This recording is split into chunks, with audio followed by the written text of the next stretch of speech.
Hey, in this video, I'm going to talk about a way to boost your problem definition skills. This is something you can use when you're in a position that requires you to come up with new ideas for products and services, when you're briefing creative teams, when you're planning a design sprint, or even when you're preparing for a user or a market research.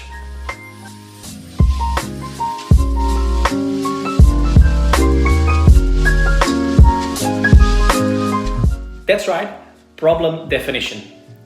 Because before diving into problem solving mode, you and your team really need to have a clear understanding about what is relevant to solve and how exactly your next product is going to improve the life of your users and consumers. One thing that might sound familiar to you is that in teams, everybody has their own way of describing what they think that a user need is. Let me give you an example. Let's say you're in a brainstorm about improving your neighborhood. There might be a discussion about whether a street should be child-friendly or car-free. Now, they might sound alike, but they can actually produce very different design decisions. What are we trying to accomplish? Enabling children to play outside, for example, by installing more playful pavements? Or are we trying to accomplish better health for our children by removing exhaust gases? Or even better safety, avoiding risks of collisions by splitting lanes? And if you think about it, who is actually experiencing that need anyway? The parents who are experiencing fears? Or the children having desires to play outside? As you can see, needs are something ambiguous. It is an innovator's sense of empathy that makes us able to detect room for improvement, but when we try to synthesize it, we turn to language to express them. And that is where things can go wrong. If I'm not careful in my use of language, my message might not mean the same thing for you as it does for me. So it can make a difference between my team designing a pavement game or designing a air purifying installation. So let's walk you through a step-by-step process for a problem definition technique we use at Achilles Design, which is in essence an adapted version of a technique you might have heard under the name called jobs to be done.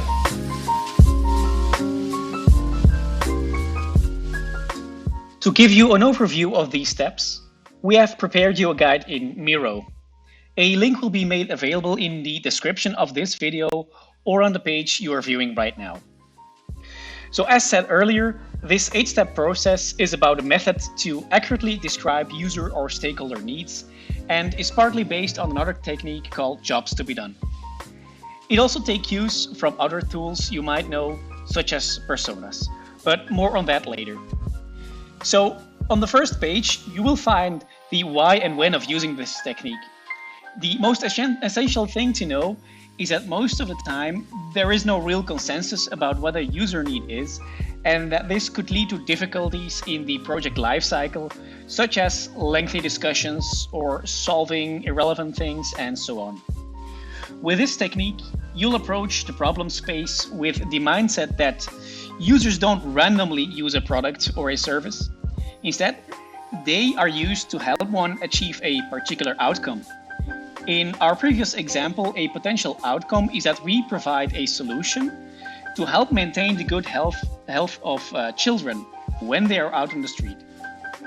Our product could achieve that by, for example, decreasing the presence of exhaust gases. To describe that outcome, we use a recipe, a phrase that helps you capture the user need in a detailed way. These are the parts where you will be working on. We start our expression by stating that we want to help someone. Using this expression or framing it this way will make your team think more customer-centric. We then define our profit pool. This is the audience that you chose to create value for through products or services. In other words, this is the target audience. If you have personas, they will fit right in here. The next part will cover which type of help is sought for by your persona. We also call this the motivation. And this will be followed by a definition of context, because this will greatly influence what type of solutions you can or you cannot consider. After completing a round of phrases like this, you can detail each of these phrases with outcomes. In other words, your persona will have some expectations about the performance that your solution will offer. To create these outcomes, you will have to start by defining a solution strategy. From physical to digital products to services or even changes in the business model, this part defines the range of solutions you can consider. We will complete the full expression by defining the improvement that will be made, which has, of course, an improvement direction, such as faster or slower, and a subject of improvement. The full expression will look something like this. Help me, a lazy 30-something male, to obtain the motivation of achieving the goal of running 5 kilometers when my health condition requires me to do more sports. For me, a digital product is successful when it minimizes the time it takes to come up with enjoyable routes. The first step is to create a description of your audience. The essence of this step is to determine a user group that is neither too narrow nor too broad, has some clear characteristics, and is worth pursuing by your company. In our example, we determined that to be a lazy 30-something male. It is a short statement, but it can imply a few key characteristics, such as an inactive lifestyle or an age that might point towards more established financial positions and access to paid services. In Miro, we use cards to describe these. There is the advantage of putting some lines of reasoning in there so you can read into it when you expand it. When you have determined your persona, we then add the motivation or type of help we can offer. To help you construct a motivation more easily, we have made a small tool to help you in synthesizing them. You use them by combining the elements of these lists. You will start with action verbs, such as create, transfer, or in our example, obtain, and you combine that with a type of value. This could be something functional, emotional, life-changing, or even self-transcending. In our example, we chose to create the statement of obtaining the motivation of achieving the goal of. You will see that it still requires a subject. In our case, we completed by determining it to be running 5 kilometers.